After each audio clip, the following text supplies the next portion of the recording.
Woo! We're right here from the Alabama Fishing Show and Expo, and I'm excited about being here. Enjoy being here. I enjoy fishing the river, the Coosa River, and all the rest of it right here. I think we got Neely Henry right out the door here. So, and it's a good lake, and Neely Henry is loaded with big spots. And spotted bass, of course, it's got some good largemouth and stripers, and it's fun. The last tournament I fished, I came up here, was a PAA tournament. Had a blast catching them on shaky head, finesse fishing, drop shot, and they were doing some top water. Oh my goodness, you know, anytime you get stripers and spots on top water, spots are almost as good as smallmouth on top water. They're just that aggressive, the strike is vicious. So there's a lot of cool things you can do with spotted bass. But anyway, if you've got spotted bass in any body of water in the country, you'll want finesse techniques. They just love them. And can you catch them on Bubba techniques and power techniques? And absolutely you can. But finesse techniques tend to really work. So I'm trying to get my little drop shot out. And this is a little Strike King filler worm, a little drop shot. And I've got about a 1 foot leader on here.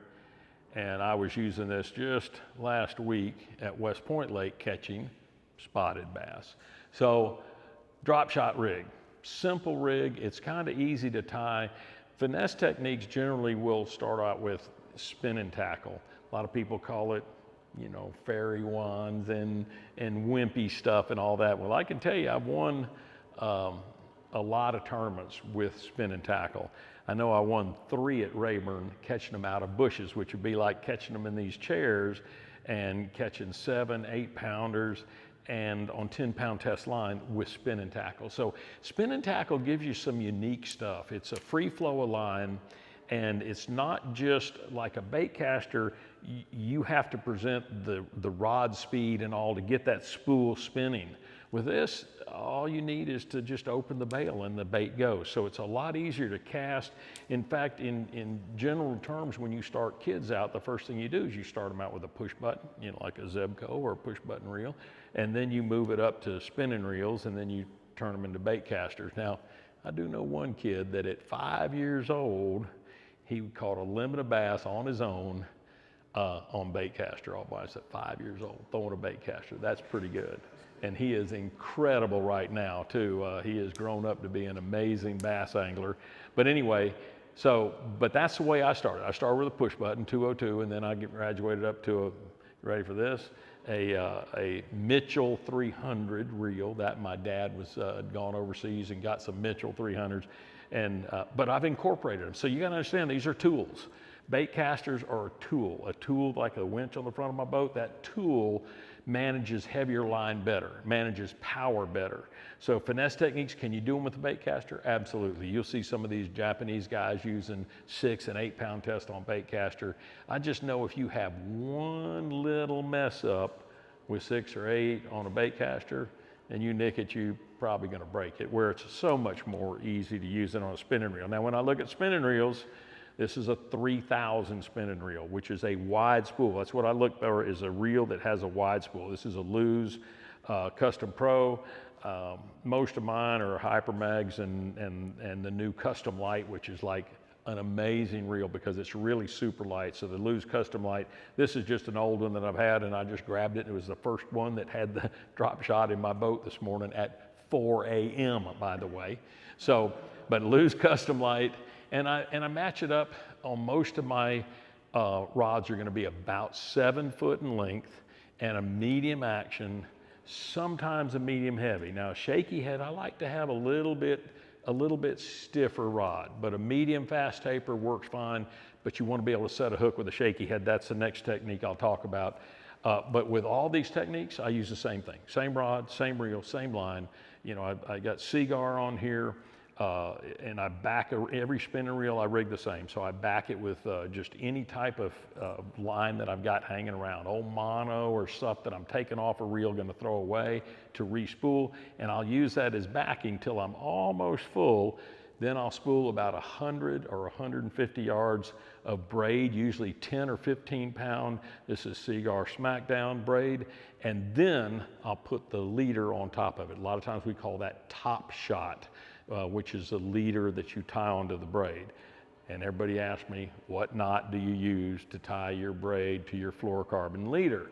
So I'll describe it. I can show you. I don't want this touching the screen because it'll leave a plastic gob on our nice clean screen back here.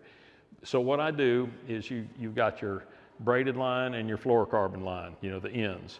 So you're going to put them, you know, facing opposite directions. You're going to take your fluorocarbon and draw a circle. So your braid's right there. They're tied right up like that. You're going to draw a circle and wrap inside 4 times. That's called a uni knot. You can look that up. It's a 4-turn uni around your braid.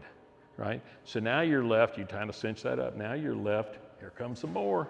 Come on in, we got room. Oh no, he's looking for the restroom.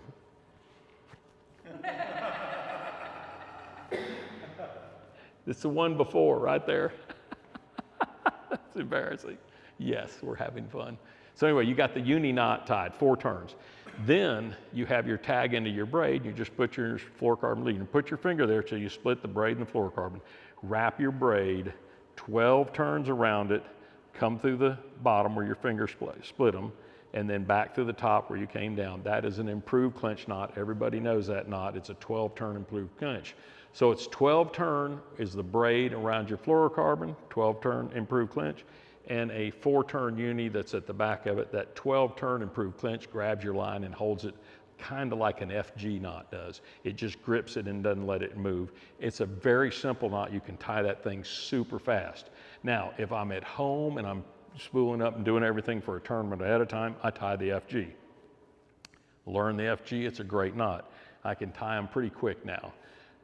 But still, if I'm in the tournament and I have to redo a leader, it's that knot I just told you because it's so much faster, so much easier. Snook fisherman taught it to me. Incredible knot, super strong, and real easy. So now that you have that tied and you've got your leader, I generally use about 20 feet a leader.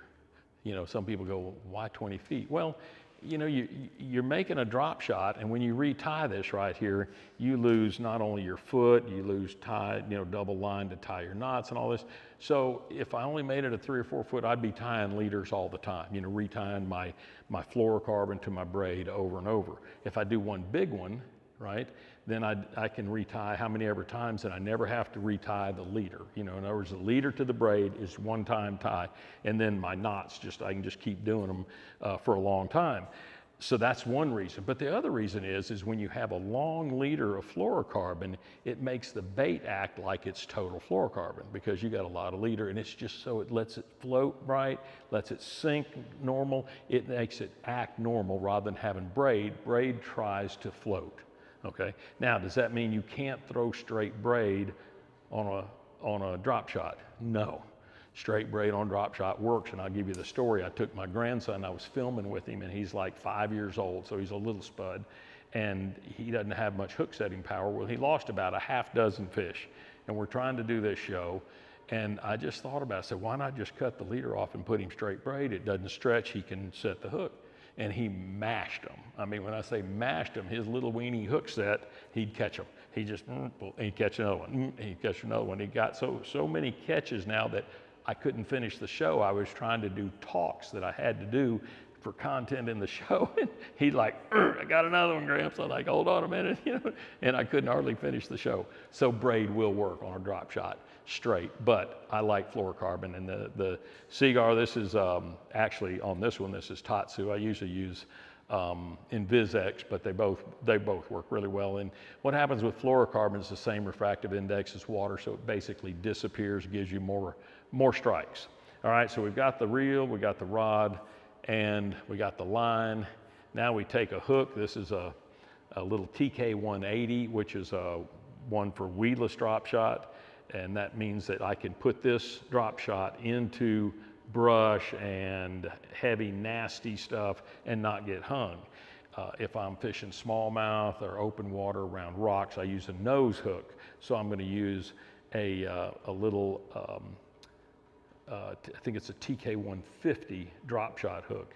And actually, in about 2 weeks, they're going to introduce a new one, so I can't say anything about it, but it's really, really, really, really special. So look for it, Bassmaster Classic. It'll be an Eagle Claw Trocar hook coming out. And so here's another thing. I got the hook tied on. What you do once you tie the hook, you want to put your line through the top of the eye. So with the hook point up like this, put your line through the top, and that pulls the knot back, and that allows that to stand out more horizontal. So you can see the worm's dragging it down, but it stays horizontal, which is very natural, very looking like a minnow or whatever, just be floating like that. So once you do that, then you attach your drop shot weight. It's like Chinese finger torture, slide your line and hook it in there and you're good. Everybody says, what's the length of the leader, okay? Springtime, I'm probably only 4 or 5 inches. Okay, the reason I want it close to the bottom, I want it to act like it's something feeding off a nest and the eggs, that's springtime. As the water warms up, you know, I don't mind it being short. If it's cold, I go longer. The colder the water, the longer the leader, because when this hits, this is suspended, and now this falls suspended between this line and this line, and it just falls naturally. So you have a longer time for that bait to fall and react just naturally and coax a fish that is in a, you know, kind of a cold water dormant mood where they're not really feeding. So longer leader, cold water, shorter leader, warm water, and you're ready to go. Drop shot technique, man, you can do anything. So a lot of my fish catch, I'll be using just regular 2D sonar where I'm looking at them on my graph and I just drop it down and you can see the line of the fish and you drop it down and I'll stop it real quick. So here's a fish, you want to drop it down to them and usually you can just hold it, like don't move. So here you see a fish, you'll see this line on your graph and you just kind of sit there by it and the line will be there and all of a sudden your line will go, and it gets loose and you go, where'd my weight go? Well, that's a fish. You know, he's got it and he's swimming with it and you jack him up and you catch a fish. Sometimes it'll go tick and kind of pull you down. There's all kinds of different strikes, but when that line goes limp or something changes, you have one. So you need to set the hook. A lot of that happens and a lot of that is no movement at all. The regular boat movement, wave movement is enough. You don't have to jiggle and shake, but sometimes I do to get them to bite. So that's one way to do it. The other thing, just cast it out. So when you cast it out, remember it's going to be at an angle like this. So here's the bottom and here's your bait. It doesn't fall very far, right? So it only fall in a couple inches. So you're going to have it fall to the bottom, you know, which is right here. Then you can shake it a little bit and you can fall and you just keep dragging it along and you catch them. Use forward sonar, you find the fish, pitch a drop shot to them and get after it. And I suspect tomorrow, in our round table, we might have some forward sonar because there's some big forward sonar stuff going on online right now. Everybody has their opinion of whether forward sonar is good, bad, or indifferent for the sport. Personally, I love it, and we'll discuss it tomorrow on a round table. So hopefully y'all will come out tomorrow to the show. It's going to be a beautiful day, and you can come get up close tips, and you can also ask questions, and we'll do seminars on anything you like and talk about them. I got to go through one more thing though, because my second and one of my favorite techniques, I'm going to get my stuff here, is right here. And it is a small ball head jig, simply called a shaky head. And you know, you look at this and I remember this, and this is really kind of a cool story. The first time I was really introduced to this, now my cousins in Louisiana used to fish something they called a jig worm, which was before shaky head, and that's what it was. They throw a jig worm. And I never really fished it with them, but I remember him talking about it and stuff like that. But the first time I really got a lesson in this was I got paired with Gerald Swindle. And trying to think of the lake, it was probably that right above Russell. So, what is it? No, it's below that, the Hartwell. I think it was Hartwell is where I got paired with him. And so I get paired with him and I'm in the boat with him and he ties this thing on. We hadn't done much and he finally, you know, middle of the day, he ties this thing on. I look, that thing's ugly. If he's catching them on that, I'll catch him. Because when you put a worm on here, and I may already have one rigged up, but I better have a finesse worm in here. Okay, I know you're in here. Anyway, I got one in my truck. We can use this one.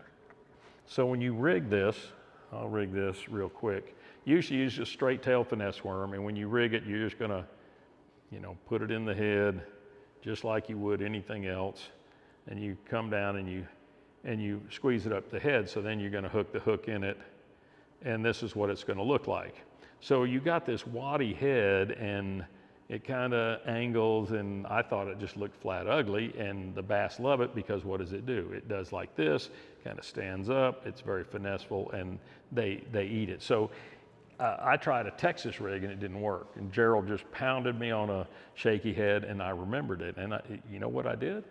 I got me a shaky heads, and I learned to fish shaky heads, and I learned how to fish them and when to fish them and what to fish them on.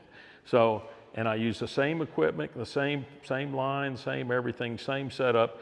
The only thing I do with a shaky head is I tend to like Strike King baby fat finesse worm, or KVD finesse worm, which is a 7-inch finesse worm. But I like finesse worms, usually straight tail little worms on this. And I've used craws, I've used, you know, the little menace. In fact, one year at Bull Shoals, I was using shaky head with a menace on it, double tail, and caught them. So you can change out your plastic, but a straight tail is your normal deal, either the 5-inch or 7-inch, and you're good to go. Tie it on the same thing, you know, 8 to 10 pound test, fluorocarbon, same rig, and you're gonna set the hook. You're gonna throw it out and let it sink to the bottom. It usually sinks down in a straight deal. It kind of stands up like that, and it's standing up, and you just shake it a little, and you put it down, shake a little, they pop it and take off with it, or they'll just dump slack again, same thing, and you go, uh-oh, I got one, and you got to reel in, and this one you set the hook. And so you set the hook and fight them in. 3/16 is my number one size, is a 3/16, and I've used 1/8 because I like a slow fall. A lot of times I think these fish are getting jaded to these quicker falls, so a slow fall like an 1/8 ounce really get you more strikes. So you see a lot of 1/8 ounce in my boxes now where I would not use it before. I didn't have the patience. I want to get it down, get it working. And if you've got currents, you can go up 3/16, quarter. You can even go higher than that. You know, so I have shaky heads that even get heavier than that, especially for river and current situations. Shaky head is probably, I have in my boat at every single tournament, I'll have a shaky head, I'll have a drop shot, no matter what I'm doing. Those two techniques are fantastic. During the springtime, I'll probably have a tube, because in the springtime I see one on a bed, the drop shot will catch him, but a lot of times a tube will. And a tube bait's just a hollow body tube bait, and you basically shove this. I was hoping I had one right there. I got one in my truck.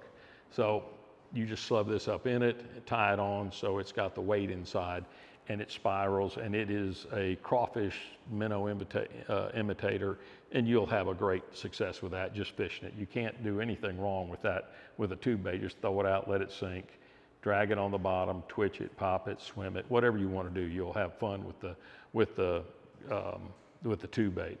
Tube baits, shaky head, drop shot being number one, shaky head number two, and tube baits all around pretty good. And those are my three best finesse techniques.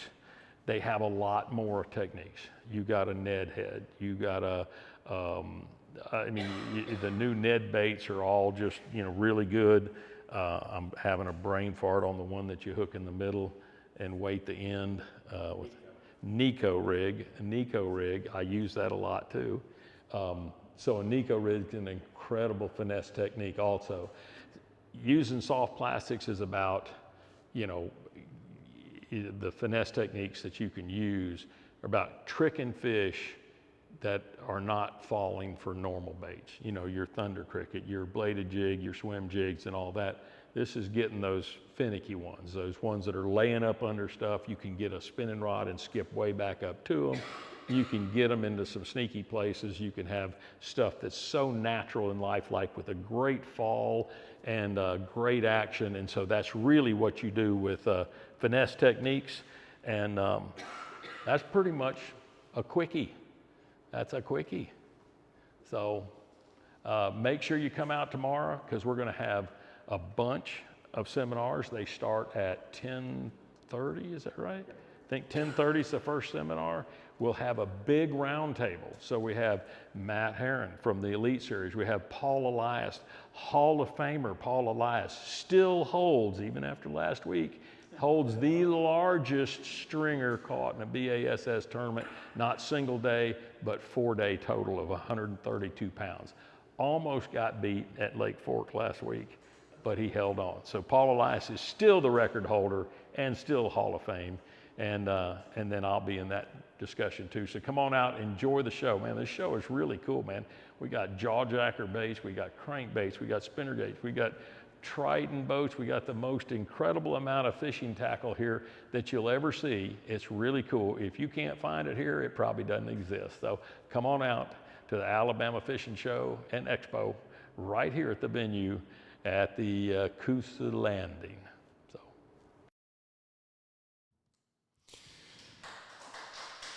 All right, guys. Well, that's going to do it for today. As Mr. Grisby said, come on out. We'll be here all day tomorrow and all day Sunday. So we'll be streaming, but we'd sure love to have you down here at the venue.